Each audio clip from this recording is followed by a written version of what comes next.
Donc, bonjour à toutes et tous.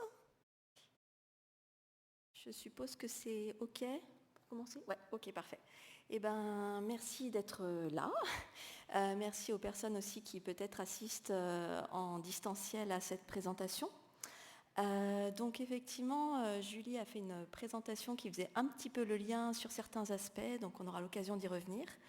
Donc je suis Cécile Favre, je suis maîtresse de conférences en informatique à l'Université Lyon 2. Voilà, et je pose un petit peu ce que je suis professionnellement, mais je suis donc membre du laboratoire ERIC, qui est un laboratoire d'informatique. Et je suis aussi chercheuse associée dans un centre, le centre Max Weber, qui est un laboratoire de sociologie. Voilà, et je suis accessoirement aussi membre associée de l'Institut de recherche en études féministes de l'UQAM à Montréal. Voilà, donc j'ai décidé d'intituler cette présentation «L'informatique au-delà des représentations, de la chasse aux fausses informations sur le web à la place des femmes dans la discipline». Le lien entre tout ça, c'est vraiment cette question des représentations, on va parler aussi stéréotypes. Voilà.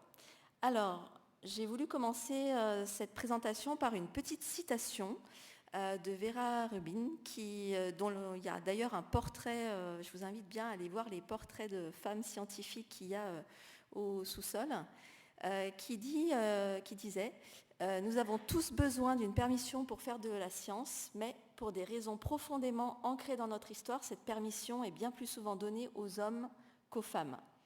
Donc je trouvais intéressant pour resituer ça, puisque je suis dans une discipline, l'informatique, on l'a un petit peu déjà évoqué ce matin, où les femmes sont loin d'être majoritaires.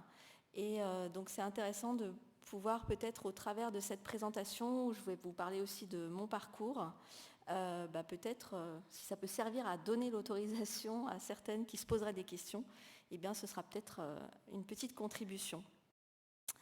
Alors j'ai voulu commencer par revenir un peu sur l'informatique et comment on peut y arriver. Est-ce que vraiment on peut parler de vocation comme certains métiers parfois? Et du coup j'ai voulu repartir sur la définition quand même de ce terme parce qu'on en entend beaucoup parler. Et souvent on oublie aussi qu'il y a une dimension scientifique avec cette science du traitement automatique et rationnel de l'information. Voilà, et du coup, c'est peut-être pas une définition hyper attractive qui va faire qu'on a envie d'aller là-dedans. Et donc, je vais chercher aussi à vous montrer un petit peu quelques exemples de où se cache l'informatique, même si du coup, Julie a déjà montré des choses qui sont très en lien, puisque derrière l'informatique, il y a souvent beaucoup de mathématiques. Voilà. Alors, je voulais commencer par cette fameuse question qui détermine un petit peu l'insertion dans les études et puis professionnelle après. C'est cette fameuse question qu'on pose en général aux enfants. Qu'est-ce que tu vas faire quand tu seras grand ou grande? Et dans cette fameuse question qui souvent peut se passer dans un cadre familial, mais des fois aussi à l'école, et ben moi je suis allée ressortir un petit peu mes archives. Et quand j'étais à l'école primaire, on avait dû faire une petite rédaction, un petit texte où le titre c'était «Quand je serai grand ou grande», et où on devait un petit peu détailler comment on se projetait dans cette vie. Donc je suis même allée ressortir une vieille photo de moi plus jeune. Et j'ai retrouvé que, enfin je m'en souvenais, mais c'était bien écrit, que quand je serais grande, je voulais être institutrice. Alors parce que je travaillerais et que j'aurais des vacances, donc il y avait quand même cette dimension des vacances qui était importante, et le fait d'aimer les enfants.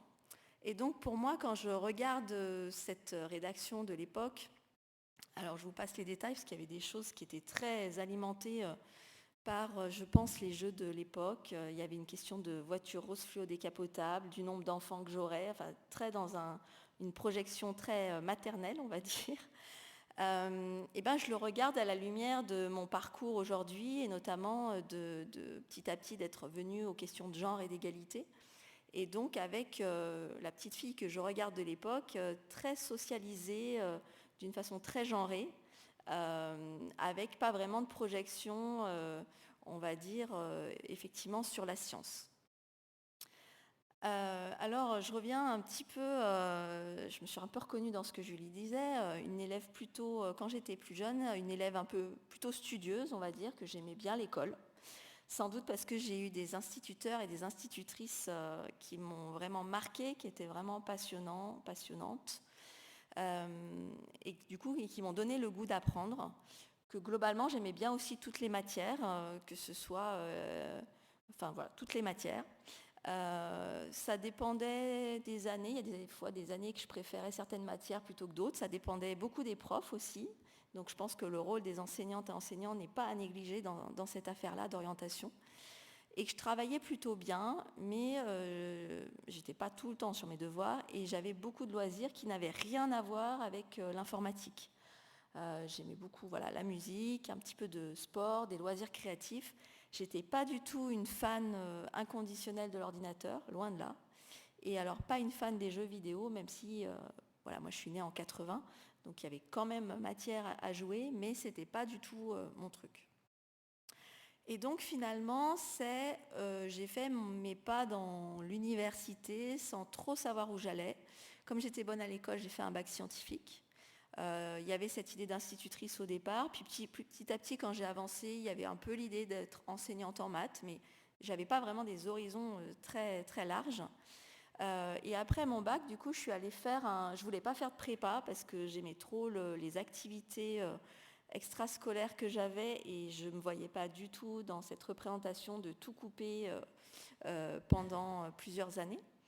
Et du coup, j'ai décidé d'aller à l'université et là, j'ai été attirée par ce qui s'appelait à l'époque un DUG, donc en 2 ans, mathématiques appliquées et sciences sociales, parce qu'il y avait ce goût déjà un petit peu pour ne pas faire que des mathématiques. J'avais pas forcément envie de faire trop de physique, et cet attrait pour les sciences sociales. Et donc ça s'est, on va dire, un petit peu accentué en licence et maîtrise, où j'ai pu aller plus m'orienter vers de l'informatique. Je reviendrai un petit peu là-dessus après. À l'époque, quand on choisissait un peu sur le bac plus 5, il n'y avait pas vraiment, c'était très tranché. Soit on voulait aller travailler plutôt dans un contexte professionnel, pas académique, soit on voulait faire de la recherche, et ça conditionnait le fait de faire ce qu'on appelait un DESS si on voulait aller faire un travail tout de suite après, donc sans faire de recherche, ou un DEA si vraiment on s'orientait vers la recherche. Et à ce moment-là, je ne savais pas trop. J'avais des représentations sur la recherche aussi, sans doute. Mon grand-père était professeur, donc j'avais une représentation du chercheur vraiment avec des cheveux blancs sur sa chair, des choses très ancrées là-dessus. Et on m'a donné la possibilité de faire cette année-là un double cursus, de pouvoir faire les deux. Et du coup, j'ai fait mon stage pour valider ces diplômes du coup en laboratoire. Et puis les choses ont fait que j'ai pu obtenir un financement de thèse là où j'avais fait un stage précédemment, donc dans une banque. Je me suis retrouvée dans cette banque, mais vraiment pas avec l'impression de faire un vrai choix, on va dire, de carrière. Et d'ailleurs, même après ma thèse, je ne savais pas trop si j'allais continuer dans la recherche ou pas. Et là, j'ai eu finalement occupé 2 postes qu'on appelle d'attaché temporaire d'enseignement et de recherche, où quand même le côté enseignement est venu vraiment me chercher. Donc ça, c'était un peu mon envie de départ quand même, mais adapté à des plus grands élèves, on va dire, des plus grandes élèves. Donc jusqu'à l'idée de candidater vraiment sur les postes. Et donc en 2009, là, j'ai obtenu un poste de maîtresse de conférence. Alors ce qui est intéressant, c'est que c'est un poste de maîtresse de conférence en informatique, mais qui se situe dans une composante en anthropologie, sociologie et sciences politiques. Ça veut dire que je côtoie au quotidien des chercheurs et des chercheuses qui ne sont pas dans le domaine de l'informatique. Et donc la dimension recherche, elle est vraiment arrivée vraiment sur la fin. J'avais intitulé ça l'informatique une vocation. Pour moi, c'était pas du tout une vocation. C'est plutôt on va dire les méandres de la vie qui à un moment donné m'ont poussé vers ça. Ce qui n'empêche pas que j'adore ce que je fais, mais c'était pas une volonté première très rapide. Et l'informatique, finalement, ce pas vers l'informatique, c'était pas du tout une vocation, et c'est vraiment arrivé assez tardivement en fait. C'est-à-dire que c'est même si on faisait, c'était pas le contexte actuel d'enseignement, mais du coup, moi, j'ai vraiment découvert la programmation au début de mes études universitaires, donc après le bac, où j'ai découvert le côté algorithmie, donc le côté très logique qui me plaisait beaucoup. Et ce qui m'a plu, je pense, c'est le côté un petit peu magique, c'est-à-dire on met quelques lignes de code et il se passe des choses sur l'écran. Donc je pense qu'il y avait un petit émerveillement et je sais que quand je retrouve ça chez mes étudiantes et mes étudiants, c'est toujours un côté voilà, où je me reconnais un peu et j'aime ce côté-là. Et donc voilà, il y avait ce côté un petit peu mathématique pour le côté logique. Et moi, il y a beaucoup de maths derrière l'informatique, mais on oublie aussi des fois que c'est beaucoup aussi une question de langage. Et du coup, on associe beaucoup aux maths, et c'est pour ça qu'on l'associe aux mathématiques, mais on pourrait très bien se dire que l'informatique peut être aussi rapprochée des langues, parce qu'il y a quand même une question de codage, de langage, et du coup de grammaire. Voilà. Et donc pour moi, je trouve que c'est aussi une façon de ramener aussi une autre dimension de l'informatique. Donc quand je suis partie en licence, c'était vraiment pour aller creuser davantage cette dimension informatique. Avec une licence à l'époque, c'était les IUP, donc qui pouvaient aussi amener professionnellement à quelque chose de sécurisé, on va dire aussi professionnel. Il y a eu cette législation dont je vous ai parlé, et puis du coup il y a ce stage dans le laboratoire qui a vraiment été l'enclenchement de dire bah tiens, peut-être qu'il y a la possibilité de faire une thèse financée dans une structure, et c'était bah oui pourquoi pas, mais en même temps il n'y avait pas un coup de cœur, enfin je le faisais parce que voilà, j'arrivais à ce que je faisais sans forcément trop me poser de questions. Et finalement, le goût pour tout ce que je fais s'est vraiment construit petit à petit. Aussi parce que j'ai eu un environnement après qui m'a permis d'aller davantage là-dessus. Donc voilà, cette confirmation d'enseigner, de transmettre, d'aller vers un poste d'enseignant-chercheur, c'est finalement très tardivement. Et donc, moi, je pense que ce qui m'a beaucoup plu ces dernières années, c'est vraiment de pouvoir creuser dans cette ouverture aux sciences humaines et sociales et de trouver dans l'informatique aussi une possibilité de collaboration. Et ce goût pour les sciences humaines et sociales, il s'est beaucoup porté notamment sur la sociologie. Et je vois aujourd'hui, c'est pour ça que ça me paraît important d'ouvrir aussi vers d'autres disciplines, comment ça vient nourrir aussi les recherches que je fais, en termes de posture aussi, quelle posture j'ai par rapport aux recherches, cette posture de chercheuse. Et ça a vraiment été aidé par toutes ces années à côtoyer du coup ces structures-là, où il y a donc d'autres personnes qui ne sont pas du tout du même moule, entre guillemets, si on peut considérer qu'à un moment donné, les études dans une certaine discipline, elles forment un peu aussi des moules quand même. Et donc, il y a eu une porte qui s'est ouverte au moment du concours sur le poste où je suis aujourd'hui, avec la présence d'une mathématicienne, Laurence Stein, qui est une agrégée de maths, qui a fait beaucoup de choses de différentes disciplines dans sa vie. Elle a fait de la psychologie, elle a fait voilà, plein de choses. Et à cette époque-là, elle était en train de créer un master sur les questions d'études de genre, donc tout ce qui était questions d'égalité et de genre. Et elle m'a proposé d'intégrer l'équipe pédagogique qui était en construction à l'époque. Donc là, c'était vraiment une équipe pédagogique pluridisciplinaire. Il y avait des gens des lettres, un grammairien notamment, de sociologie, de sciences politiques. Enfin, c'était très, très diversifié, d'histoire aussi. Et le master n'était pas encore commencé. Donc en fait, ils étaient en train de construire ce master grâce à un projet européen. Et du coup, ça m'a passionnée et j'en suis venue à regarder un petit peu aussi cette question de la place des femmes autrement à ce moment-là, et qui m'a amenée petit à petit à prendre des responsabilités pédagogiques croissantes, on va dire, dans ces masters.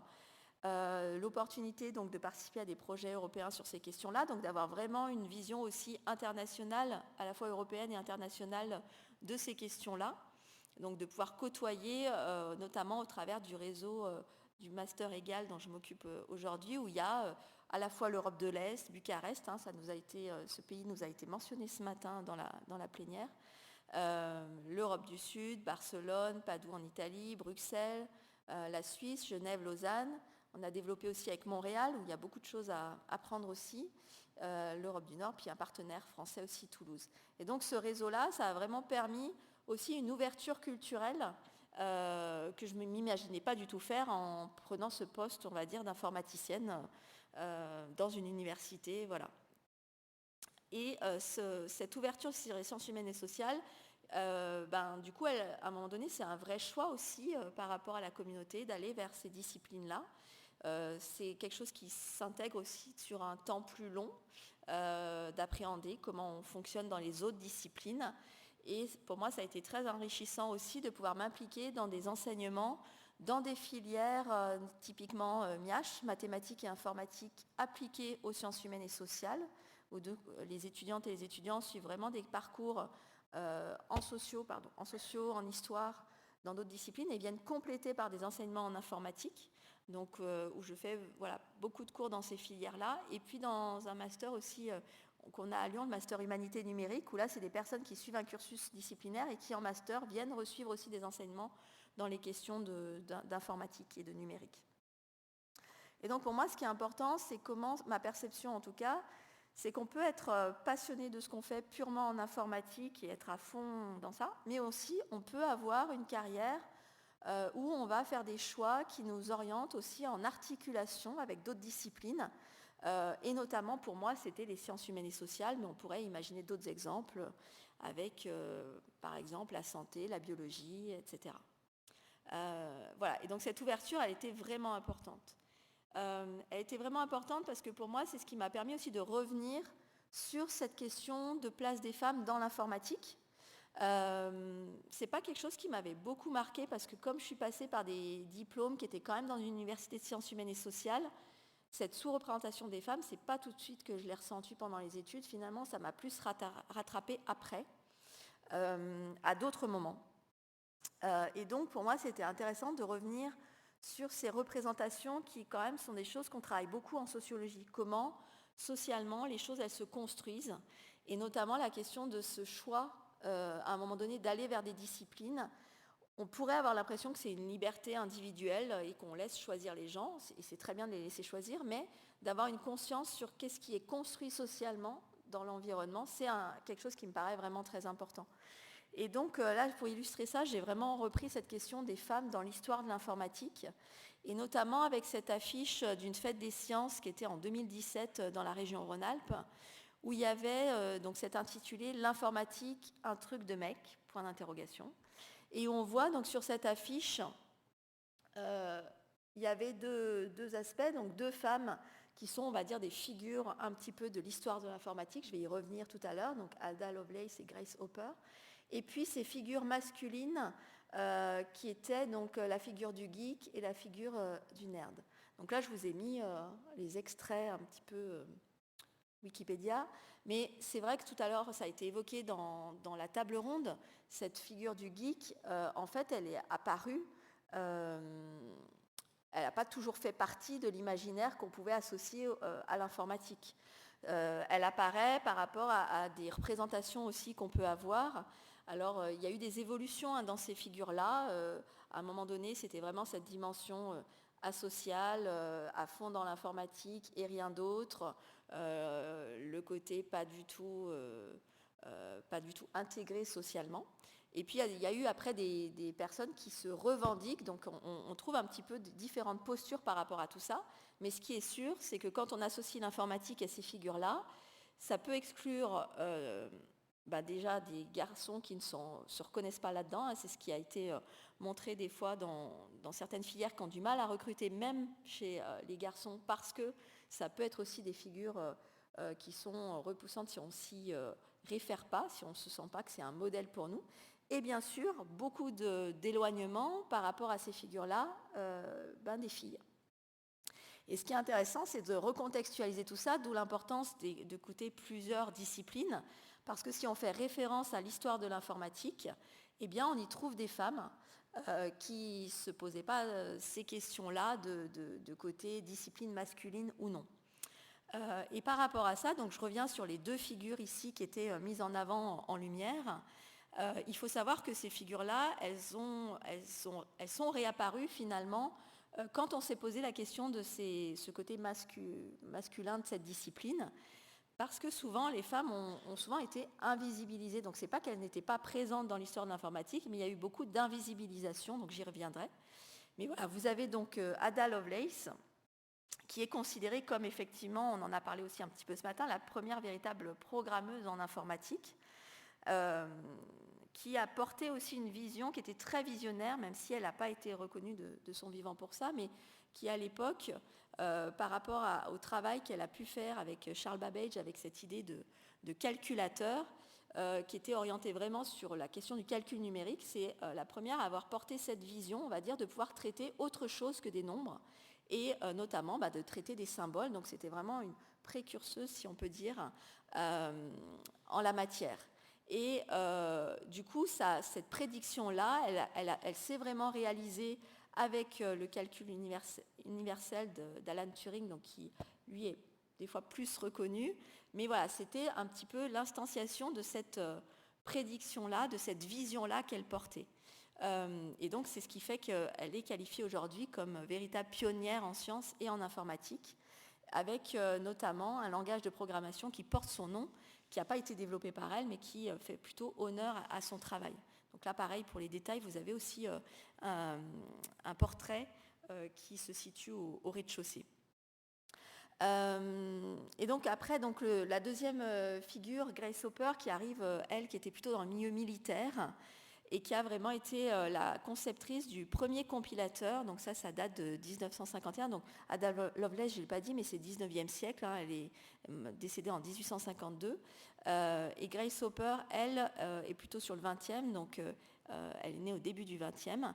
Et donc le premier compilateur en 1951, un compilateur, c'est en gros un programme qui permet de transformer un code source. Donc on écrit des lignes de code et qui va permettre de passer à quelque chose, à un programme qu'on va pouvoir exécuter finalement. Voilà. Donc elle a été à l'initiative de ce premier compilateur et aussi du langage COBOL. Alors le langage COBOL, c'est un langage très ancien. Voilà, c'était en 1959. Alors ce qui est amusant, c'est que ce langage, il a beaucoup été utilisé dans le secteur bancaire, les assurances, depuis très longtemps. Et même si maintenant il y a des nouveaux langages qui sont apparus, voilà, il persiste quand même parce qu'il y a des choses qu'on des fois on n'ose pas trop bouger tellement dans la façon dont ça a été construit. Voilà. Donc voilà un petit peu pour resituer cette histoire des femmes présentes en informatique, mais parfois invisibilisées. Et donc, dans cette histoire de l'informatique, notamment cette invisibilisation, on l'a beaucoup vue au travers du premier ordinateur électronique qui a été lancé aux États-Unis en 1946, qui s'appelait l'ENIAC. Et on voit ici à gauche, vous avez la photo de l'inauguration où on voit que des hommes. Et 40 ans après cette inauguration, il y a une femme, donc Kathleen Clarman, qui est intriguée par ça au moment de cette innovation et va chercher dans des archives et on y retrouve du coup sur les archives qu'il y avait des femmes dans toute cette organisation-là, de ce premier ordinateur. Et donc elle pose la question et on lui répond qu'elle cherche à faire l'objet de son mémoire de master sur ces questions-là et on lui répond que c'était des mannequins. Et donc finalement la réponse lui convenant pas, elle a fait des recherches par rapport à ça et lors des 50 ans du coup de l'ENIAC en 1996, elle cherche vraiment à retrouver cette équipe, elle retrouve ces femmes qui ont contribué pour leur redonner une place dans cette histoire-là. Et c'est ce qui fait l'objet, du coup, en 2014, d'un documentaire qui s'appelle The Computers, qui rend hommage à ces femmes qui ont contribué à la construction de cet ordinateur entièrement électronique. Voilà, donc pour moi, c'était important de resituer par rapport aux figures qu'on peut avoir et qu'on entend souvent que si les filles ne vont pas vers l'informatique, c'est aussi par rapport à ces figures du geek, etc., de resituer historiquement cette place des femmes qui ont largement contribué. J'en ai cité quelques-unes ici, mais voilà. Alors du coup, pour aller au-delà de ces représentations, de ces représentations masculines de l'informatique, j'avais envie de revenir aussi un petit peu sur les représentations qu'on peut avoir sur ce métier, en vous parlant un petit peu de mon quotidien, qui pour moi est un métier du coup d'enseignante-chercheuse. Je n'ai pas que la casquette chercheuse, je suis sur ce poste de maîtresse de conférence. Et donc de bien voir toutes ces multiples facettes parce que à l'époque plus jeune, j'avais aucune idée de ce que ça pouvait être ce métier. Alors bien sûr, il y a la dimension enseignement que là, on se représente assez bien parce que quand on est même en collège et lycée, voilà, on voit ce que les profs font. Alors une partie seulement, mais voilà. Donc préparer des cours, donner des cours, donc ça c'est le côté super. Préparer et corriger des examens, je pense que je ne suis pas la seule, enfin je me rends compte avec le temps que je ne suis pas la seule, c'est vraiment pas ma partie préférée, bien sûr, même si on le fait pour rentrer dans les cases d'évaluation de tout ça. Mais ce qui est important, c'est de voir que souvent, l'informatique, on a l'impression que les personnes, elles travaillent seules. Et pour moi, ce qui est important, c'est aussi beaucoup la dimension collective, en fait. Et ça se traduit aussi dans l'enseignement, sur le fait de faire partie d'équipes pédagogiques, de réfléchir ensemble. Et ça, c'est vraiment quelque chose que j'avais envie de partager, cette dimension très collective, en fait, de ce travail. Bon, après, il y a aussi des choses de responsabilité pédagogique. Donc faire en sorte que les formations, elles fonctionnent, avec là aussi un travail d'équipe, avec des gestionnaires, du personnel administratif, de l'accompagnement aux étudiantes et aux étudiants. Donc ça, c'est aussi une partie que je trouve très intéressante, c'est comment on peut accompagner dans leur professionnalisation les étudiantes et les étudiants. Donc ça, c'est aussi quelque chose qui est très agréable. Je vous fais les principales tâches. Et puis, en recherche, il y a plein de choses. Et c'était important pour moi de revenir là-dessus parce que la recherche en informatique, c'est pas seulement être seul face à son ordinateur. Il y a vraiment cette notion de pouvoir monter des projets de recherche, donc ça veut dire aussi de faire des choix sur ce qu'on a envie de travailler, d'avancer sur ces projets de recherche, donc de réfléchir. Le tableau blanc est beaucoup utilisé encore aujourd'hui pour réfléchir. Il n'y a pas que les ordinateurs. Bien sûr, la partie code. Arrivé à un certain stade de carrière, il y a aussi cette notion de participer à l'encadrement de thèse. Et donc pour moi, il y a toute une dimension de transmission, d'accompagnement, là aussi de réfléchir en équipe. En informatique, on est une discipline où on travaille beaucoup en équipe. C'est beaucoup un travail aussi de lecture, de lire des articles, d'en écrire aussi. Donc il y a vraiment cette dimension aussi de communication écrite, de communication orale pour transmettre. Voilà, comme j'essaye de le faire aussi un petit peu aujourd'hui. Le côté évaluation, donc voilà, d'avoir cette dimension de pouvoir voir si des idées sont bonnes ou pas. La partie conférence est quelque chose de très important aussi, de pouvoir à la fois organiser des conférences, mais de participer à ce qu'on appelle cette fameuse circulation des savoirs. Donc forcément, le Covid a amené des pratiques différentes par rapport à ça. Mais du coup, c'est quelque chose qui a amené aussi à s'adapter, à voir autrement cette circulation avec des choses plus en ligne. Donc là, c'est aussi toute une partie qui évolue beaucoup et qui est très riche, je trouve, en apprentissage, y compris pédagogique. Voilà, on a été poussé dans un fonctionnement en distanciel, mais on peut en retirer des choses intéressantes. Voilà, la question des recrutements. Donc, pour moi, c'est vraiment un quotidien qui est très occupé, où on ne s'ennuie pas du tout, qui est tous les jours différent et qui du coup fait que voilà, ça ne se résume pas à une image de je suis devant mon ordinateur et c'est ça être chercheuse en informatique. Alors j'en viens quand même un petit peu au cœur de ce que c'est que l'informatique pour moi. C'est une discipline qui, de mon point de vue, et pas que du mien, est vraiment au cœur d'un défi à la fois social et sociétal. La place du numérique, elle a vraiment explosé. Et pour moi, les chercheuses et chercheurs en informatique, ils ont un rôle à jouer aussi en pouvant contribuer à la fois penser et construire, on va dire, la société de demain, si j'utilise des grands termes, mais il y a une réalité vraiment derrière ça. Et c'est pour ça que la dimension culturelle qu'il peut y avoir dans les choix d'orientation genrés, notamment en informatique, c'est quelque chose de très important. Parce qu'il y a un rôle, pour moi, fondamental. Tout à l'heure, Julie évoquait le fait que la recherche, elle est réutilisée après dans le contexte des outils. Donc on voit qu'il y a un lien très fort entre ce qui peut être fait en recherche et la société. Et ça a été aussi un peu initié dans les derniers exemples que présentait Julie tout à l'heure. Il y a cette question peut-être c'est pas peut-être, c'est sûr, de ramener ce besoin d'éthique.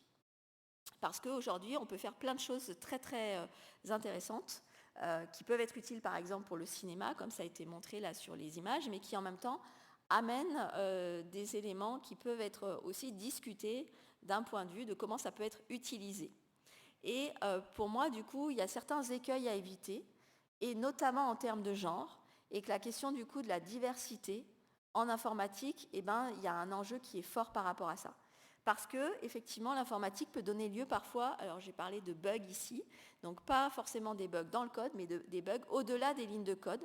Et pour ça, on a des exemples assez parlants sur lesquels je voulais un petit peu revenir, parce que pour moi, ils sont une façon de sensibiliser aussi aux problèmes qu'il peut y avoir. De par dans le Master Égal, donc il y a plein de partenaires, et puis on avait voulu ouvrir à l'Amérique du Sud, et du coup, je m'étais mis en tête d'apprendre l'espagnol. Et à ce moment-là, j'utilisais une application, alors c'est pas je ne veux pas blâmer, mais voilà, je cite quand même la source, c'était cet outil Duolingo. Et quand j'ai commencé à vouloir apprendre les phrases, donc l'idée de cet outil, c'est vraiment de nous donner des phrases, elles sont répétées, puis on doit les répéter, ça nous corrige, etc. Et là, je me suis retrouvée face à des phrases qui, du coup, en espagnol, étaient vraiment « la femme est belle »,« la fille est gentille »,« l'homme est grand », donc très à l'image quand même d'un certain patriarcat. Et je m'interroge par rapport à la conception de ces outils. À quel moment, finalement, si on avait plus de diversité, peut-être qu'on n'irait pas sur cette vision-là, on va dire, de la société, où finalement on réduit les femmes au fait d'être belles et gentilles, alors qu'on développe le fait que les hommes sont grands. Voilà, c'est une question qu'on peut se poser. Il y a eu aussi beaucoup de buzz à un moment donné, par rapport à l'autocomplétion. Donc Google, dans ses moteurs de recherche, quand vous tapez certains mots, derrière, il y a des algorithmes d'apprentissage, un peu d'intelligence artificielle, qui permettent de recommander finalement des choses.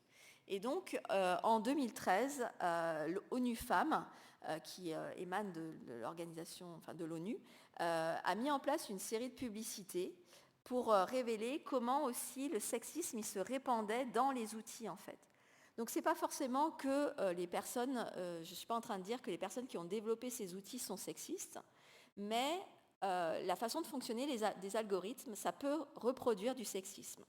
Et donc là, je vous propose d'illustrer ça par rapport à l'autocomplétion de Google avec une petite vidéo.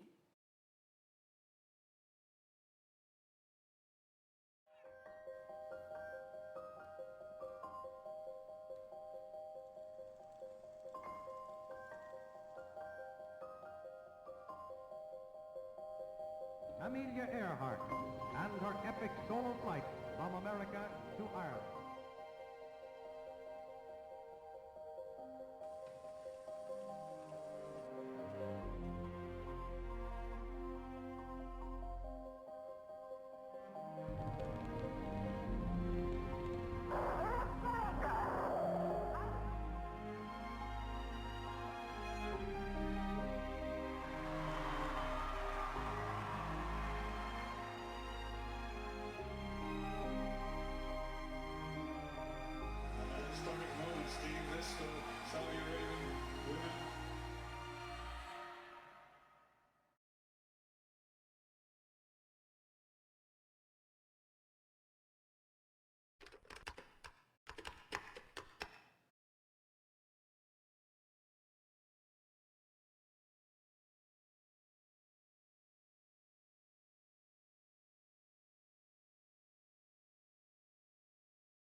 Donc, je ne sais pas si vous aviez déjà vu cette petite vidéo de cette campagne qui est très parlante. Alors, forcément, après cette publicité, enfin cette mise en lumière de ce système-là, Google a réagi. Il y avait tout un aspect de pouvoir dire que c'est des recommandations basées sur ce que les vrais gens font comme recherche aussi. Mais du coup, ça a permis à Google aussi de rectifier un petit peu le tir. Et maintenant, il y a possibilité, quand on a des recommandations qu'on estime hors du cadre, de les signifier. Et ils ont réintroduit quand même dans les algorithmes aussi d'éviter certaines recommandations. Donc ça, c'est des choses importantes qu'il s'agit de voir aussi comment le fait de pouvoir avoir un regard sur les outils peut amener aussi à modifier ces outils. Et on ne laisse pas juste faire à l'image de la société.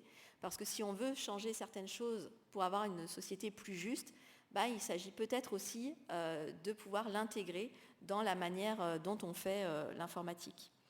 Alors un dernier exemple, je crois, c'est ce qui a fait... Alors quand je parle de buzz, des fois, ce n'est pas le grand buzz où tout le monde a déjà vu, mais en 2018, il y a eu un petit buzz autour d'Amazon et de son recrutement. parce qu'ils avaient mis en place, donc Amazon, forcément, le nombre de recrutements est très très important, ils avaient mis en place une intelligence artificielle pour pouvoir faire, du coup, recruter des CV. Donc en termes d'analyse de CV, pour solliciter des postes.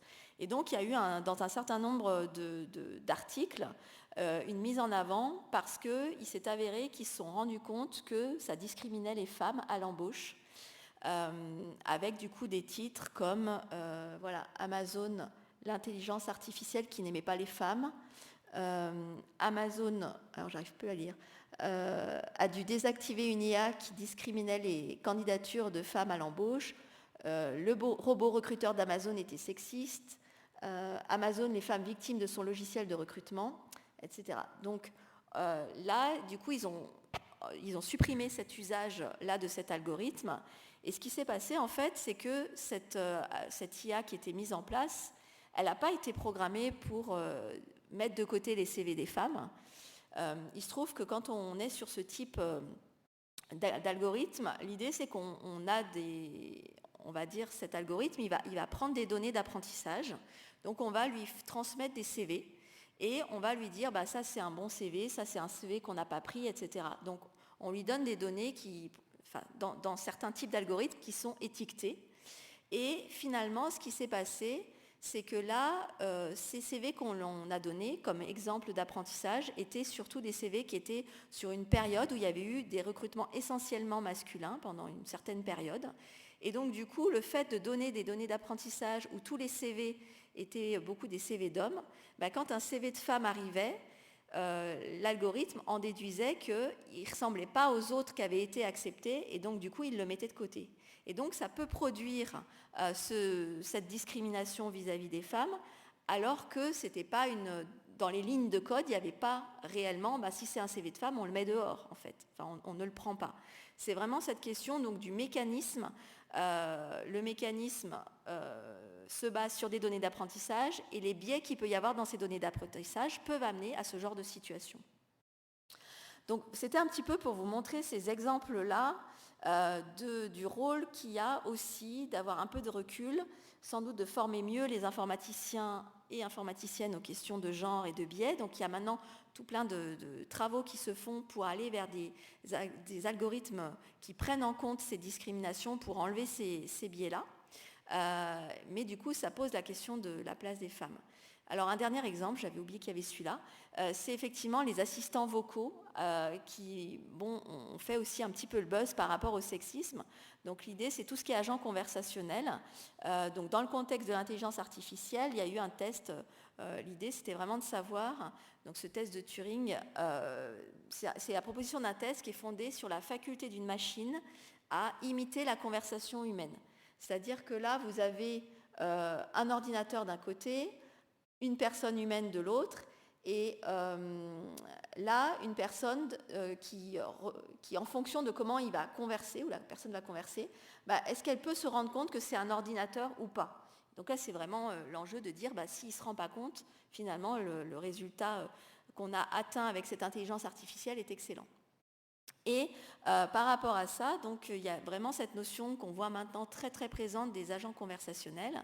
Et il y a eu aussi un buzz, alors j'ai mis qu'un article, mais qui était un avis de l'ONU sur le fait que les assistants vocaux, alors là c'était cité comme Siri ou Alexa, renforçaient les clichés sexistes. Donc là, il y a eu tout un ensemble de choses, alors la question de choix de voix, de comment c'est amené, et de tester la machine, qu'est-ce qu'elle répond à des attaques sexistes, comment elle se comporte puisqu'elle apprend, et donc de poser la question de comment on veut gérer ça. Est-ce que c'est OK que des machines soient à l'image de la société et donc potentiellement sexistes, ou à un moment donné, qu'est-ce qu'on fait pour éviter cela? Donc pour moi, c'est vraiment un des enjeux dans l'informatique, de voir comment, sur quel projet on choisit de travailler en tant que chercheuse et chercheur. C'est quelque chose qui pour moi est important. Et avec le temps, de faire des choix de projets qui font vraiment sens pour moi. Et c'est sans doute un des luxes qu'on peut avoir par rapport à cela. Et donc je vais juste illustrer ça par deux exemples de travaux je mène actuellement. Donc d'abord le travail d'un doctorant que j'encadre sur la détection de fausses informations sur les médias sociaux. Donc juste illustrer brièvement ce qu'on fait. Et puis un autre volet, là qui est plutôt en lien avec la contribution à la scientométrie. Donc la scientométrie, c'est la science de la mesure et de l'analyse de la science en fait. C'est comme si on faisait un pas de côté pour regarder comment les gens travaillent, et notamment par rapport à l'étude de la place des femmes en informatique. Alors sur le premier travail, donc, qui pour moi fait vraiment sens aussi à ces questions de représentation, et au fait que quand les informations circulent, notamment dans les médias sociaux, y a plein de choses qu'on rediffuse, et puis des fois, ce n'est pas des vraies informations. Donc ça fait vraiment lien avec ce que Julie présentait tout à l'heure. Donc ce travail, c'est Abderrazak Azri, un doctorant qui le mène avec Jérôme Darmon, Nouria Arbi et moi-même, où on essaye d'analyser les rumeurs dans les réseaux sociaux, mais en exploitant la véracité des images. Parce que c'est vrai qu'on se rend compte que quand il y a des images qui illustrent, il y a un côté plus sensationnel, et que sans doute ça amène les gens à beaucoup plus diffuser aussi les informations. Il y a des statistiques là-dessus que je n'ai pas en tête, mais il y a eu des études là-dessus qui montraient que ça favorisait beaucoup aussi une diffusion large. Et donc les médias sociaux, c'est super, hein, il y a des échanges, du partage. Il y a un côté très rapide maintenant dans comment les choses nous arrivent comme information. Dans plein d'outils, il y a une gratuité, c'est très facile. Et en même temps, il peut y avoir un côté addictif. Est-ce qu'on arrive à se déconnecter des écrans ou pas ? Des problèmes de confidentialité de données, sur laquelle il s'agirait de bien revenir là-dessus. Et il y a des sensibilisations à faire sur le sujet pour ne pas se sentir complètement dépossédé de nos vies. Et puis, il y a beaucoup aussi de circulation de fake news, et là, ça peut avoir des dommages importants, que ce soit sur des personnes ou sur des fonctionnements. Et voilà, et le propre des rumeurs, c'est quand même aussi qu'une personne vous parle d'un petit lapin, puis en fait, si l'histoire se propage, on en arrive à déformer la réalité. C'est un petit peu vraiment ce qui a été illustré par la transformation d'image de tout à l'heure. Et donc voilà, on a décidé de travailler sur ce sujet-là, avec cette problématique de la véracité du contenu qui est posté sur les réseaux sociaux. Et par rapport à ça, de pouvoir mettre en place des algorithmes d'apprentissage. Voilà, donc le principe, c'est on prend en entrée, donc je vous explique un petit peu le fonctionnement de cet apprentissage. On prend en entrée des tweets. Alors dans les tweets, il peut y avoir, il y a des images, il y a du texte, mais il y a aussi toutes les informations qu'on peut avoir, c'est qui les followers, c'est qui les amis, selon les systèmes qu'on a. Donc là, on était sur des tweets, les retweets. On a un ensemble de tweets comme ça, qui sont décrits comme ça. Et puis, on va chercher à extraire automatiquement un certain nombre d'informations. Donc, des informations qui sont sur la partie contenu, donc par rapport à du texte. Donc là, il y a tout plein de méthodes qui sont en lien avec le traitement, l'analyse automatique de texte. La dimension sociale, avec des fois de remettre en œuvre les réseaux d'information, les réseaux de personnes, et puis de pouvoir utiliser, nous cette idée c'était vraiment de pouvoir utiliser les images, et notamment d'aller chercher dans la communauté qui travaille vraiment sur l'image, nous on n'est pas forcément spécialiste de toutes les thématiques, mais de pouvoir aller chercher à partir des images des algorithmes qui permettent de détecter la qualité des images. Donc un peu de faire un peu l'inverse de tout à l'heure, de vraiment rechercher justement si elles ont été construites ou pas. Et puis, à partir de ça, on va chercher à fusionner toutes ces informations et on va faire de l'apprentissage dessus. Donc, c'est comme si on donnait ces données donc à tout un apprentissage, donc on va étiqueter. Et pour pouvoir faire de l'apprentissage et être capable de prédire est-ce que ce tweet il est vrai ou est-ce qu'il relate une vraie information ou une fausse information, avec l'idée qu'on donne des tweets au départ qu'on a bien étiquetés, puis de pouvoir prédire après sur des choses où on ne sait pas, où on n'a pas l'information, justement pour que ce soit intéressant pour un peu inférer ces informations. Et donc, d'essayer avec cet apprentissage-là. Et maintenant, ce qui est important de voir, c'est qu'on a toute une vague, une mode sur ce qu'on appelle l'apprentissage profond, avec des réseaux de neurones, où on a du mal à expliquer pourquoi c'est telle ou telle information qui ressort. Et c'était assez marrant de voir aussi comment les communautés en recherche, elles sont aussi prises des fois dans des mouvements de mode. et où, par exemple, quand on a fait nos premières propositions, qui étaient, on va dire, de l'apprentissage classique, comme je viens de l'expliquer, où on nous disait, mais il faudrait comparer à, et donc comme s'il fallait absolument aller vers ce qu'on appelle cet apprentissage profond. Voilà, et donc nous, ça nous intéresse après d'aller comparer, mais peut-être aussi plus dans des dimensions un peu écologiques, de voir en termes de ressources, qu'est-ce que ça donne.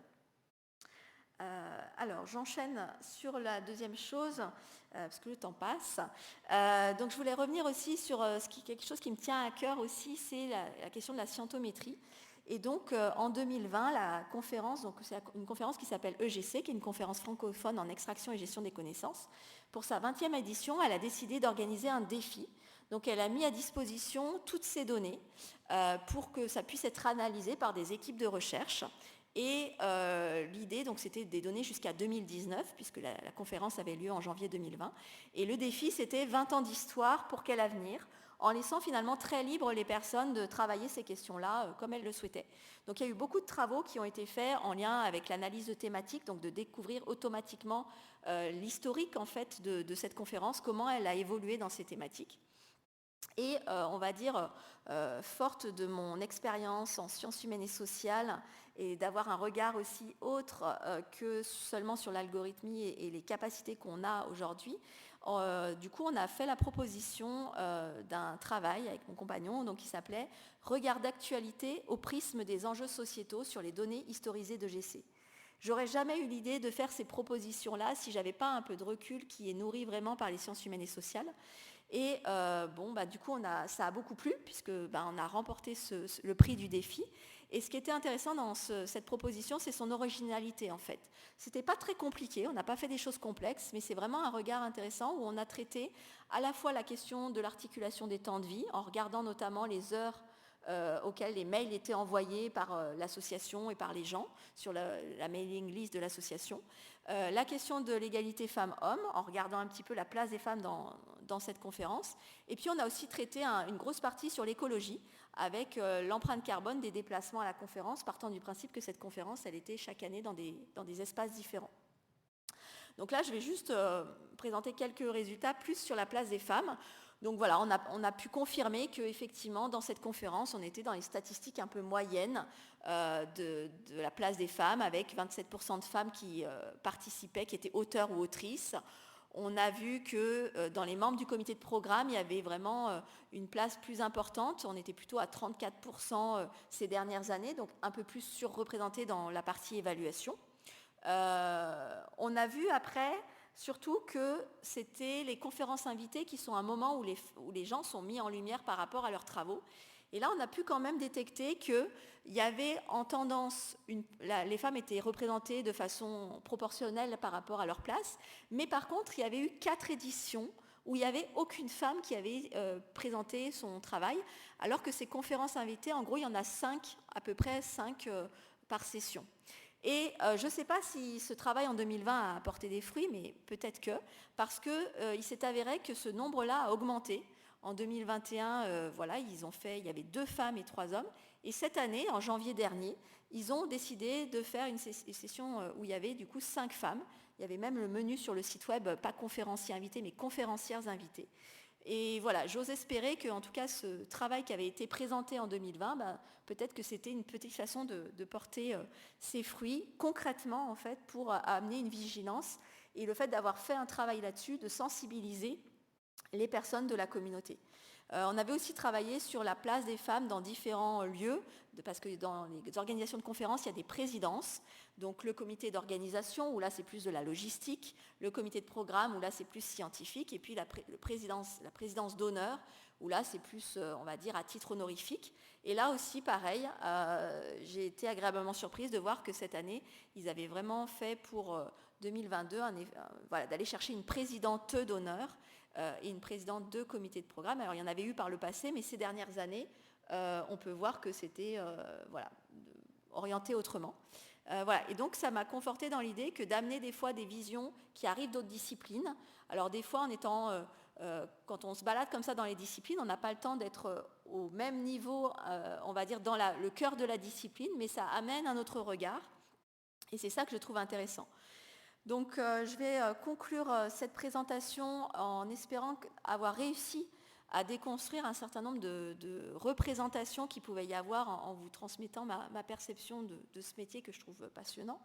Et j'espère vous avoir convaincu, d'une part que voilà, c'est pas une question forcément de vocation quand on est tout petit, on est à fond dans l'informatique, à fond dans les jeux vidéo, qu'on doit, voilà, que si on ne se conforme pas à ce modèle-là, on ne peut pas aller vers ça. Que c'est aussi une passion qu'il ne s'agit pas d'être passionné par cette informatique uniquement et qu'on peut être ouvert à d'autres disciplines et qu'au contraire, ça peut être source d'une richesse importante.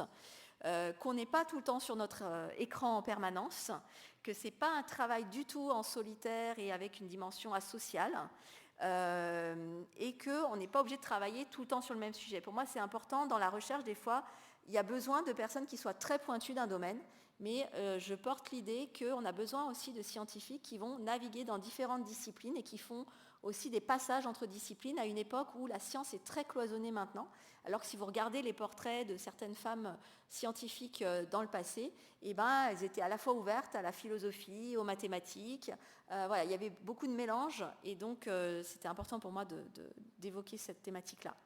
Et en tout cas, pour moi, c'est vraiment une discipline où les femmes sont vraiment attendues pour tout ce qu'elles ont à apporter par rapport à leurs compétences qu'elles pourraient avoir, par rapport à leur envie de contribuer, aussi en regard de contribuer à quelle société on veut pour demain, une société où de toute façon l'informatique sera très présente, mais comment on la pense, avec des dimensions aussi bien sûr écologiques sur ces questions qui ne sont pas à ignorer, et il y a tout un travail là-dessus qui est fait aussi sur la place du numérique d'un point de vue écologique, avec notamment Anne-Cécile Orgery, qui est une chercheuse à Rennes, qui est aussi qui contribue beaucoup sur ce domaine-là. Voilà, je vous remercie pour votre attention. Le petit livre, alors on a parlé des oubliés du numérique d'Isabelle Collet, que je recommande aussi, mais il y a aussi dans cette petite collection d'égal à égal, l'intelligence artificielle pas sans elle. Et je vous remercie pour votre attention, puis disponible pour des questions. Merci.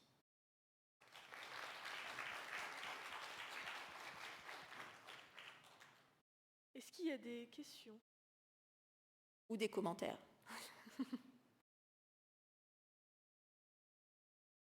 C'est toujours la première, la plus difficile.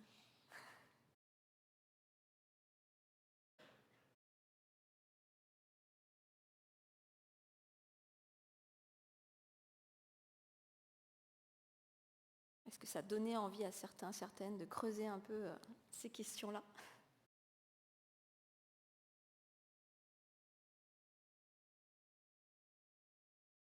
Ah, il y a une question sur la gauche.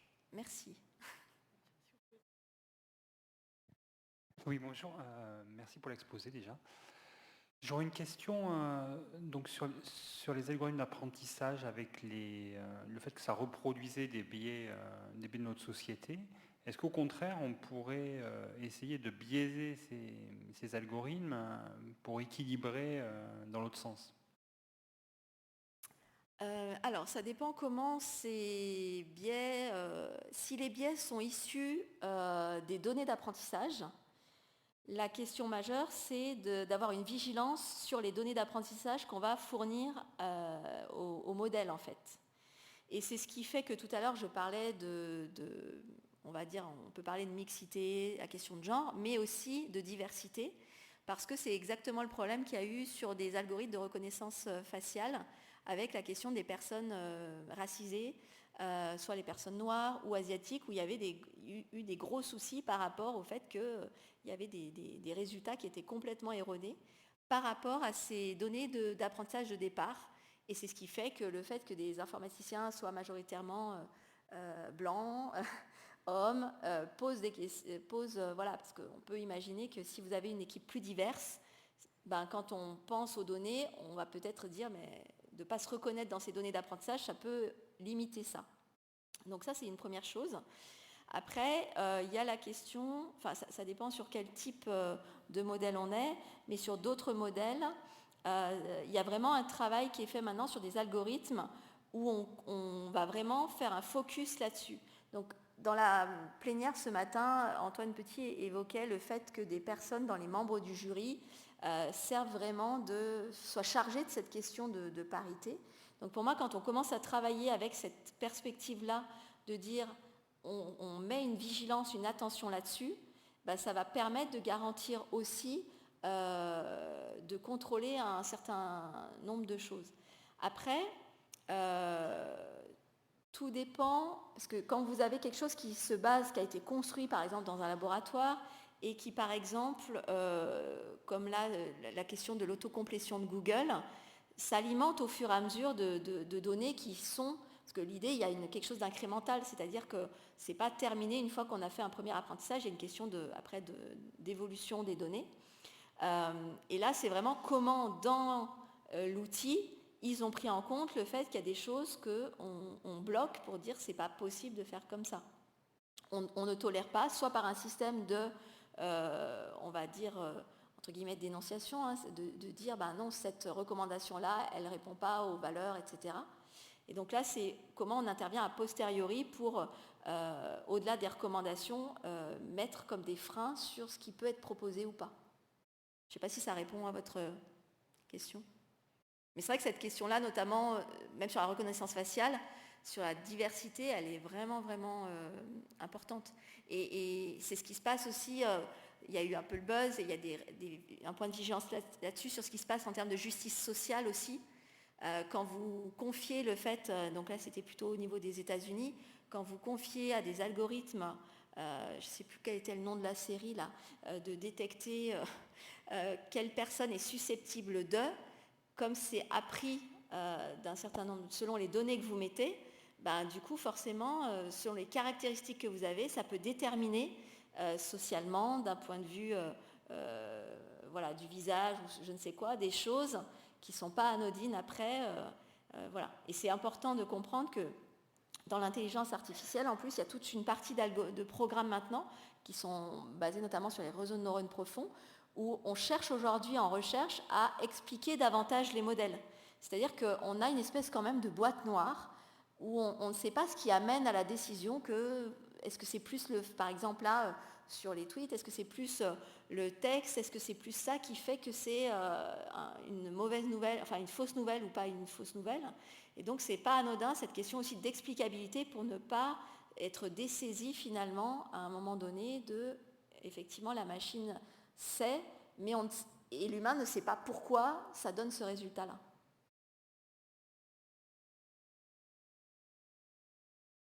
Bonjour, merci aussi. Et j'ai une question qui n'est pas vraiment à voir avec l'exposé, mais j'aimerais bien écouter votre avis sur le rapport entre le métavers que Facebook, maintenant qui s'appelle Meta, veut mettre en place, et la place des filles dans le métavers. Est-ce que ça va être pareil que maintenant avec la place des filles et l'informatique, ou est-ce que ça va être encore pire, ou est-ce que ça va être mieux? Question difficile. Question difficile. Je pense que plus il y a une sensibilisation sur ces questions et une conscience de ce qui se passe, plus on peut contrôler un certain nombre de choses aussi de ce qu'on veut. Ce qui serait dommageable, c'est de penser que qu'on n'a pas moyen d'agir sur les choses en fait. Donc je pense qu'il y a vraiment cette prise de conscience et c'est pour ça que ces questions de sensibilisation, elles sont très peu traitées, on va dire, enfin en tout cas en France, on sensibilise peu sur ces questions-là, éthiques. Et pour moi, ça pose aussi la question en recherche des dimensions éthiques et comment on se positionne par rapport à ce qu'on décide de développer ou non, comment on le fait. Et pour moi, c'est ça qui est très parlant aussi. Alors, c'est un peu une façon détournée de répondre à la question, mais j'espère que ça alimentera la réflexion. Quand on est sur l'informatique, les questions épistémologiques, elles se posent très peu. L'épistémologie, ça renvoie vraiment à la façon de faire les sciences. Et en sciences humaines et sociales, historiquement, c'est quelque chose qui a toujours été très mis en avant, la question de la posture du chercheur et de la chercheuse par rapport à son objet de recherche. Et c'est quelque chose qui était vraiment très... qui est conscientisé, qui est travaillé, avec aussi tout un courant sur la question de la posture située, de dire que de là où on part, ça a des effets aussi sur ce qu'on produit comme résultat. Alors c'est vrai quand on regarde les choses, par exemple, qu'on analyse les choses, un protocole d'enquête en sociologie, mais c'est pas complètement neutre aussi dans d'autres disciplines qu'on pourrait penser neutres. La façon dont on aborde ce qu'on est en train de construire. Et moi je pense qu'il y a tout un enjeu à davantage ramener ça aussi, y compris dans les développements informatiques, parce que c'est se poser la question de ce que ça va produire. Qu'est-ce qu'on produit et si on se pose la question de ce qu'on produit, peut-être qu'il y a des choses qu'on ne fera pas, parce qu'on imagine des conséquences, etc. Et donc c'est pareil, dans l'histoire des sciences, des fois il y a eu des événements assez dramatiques qui ont montré aux chercheurs de ce qui pouvait être créé n'était pas anodin pour la société. Je pense notamment à la physique. Et que nous, on n'a pas ce recul-là en informatique.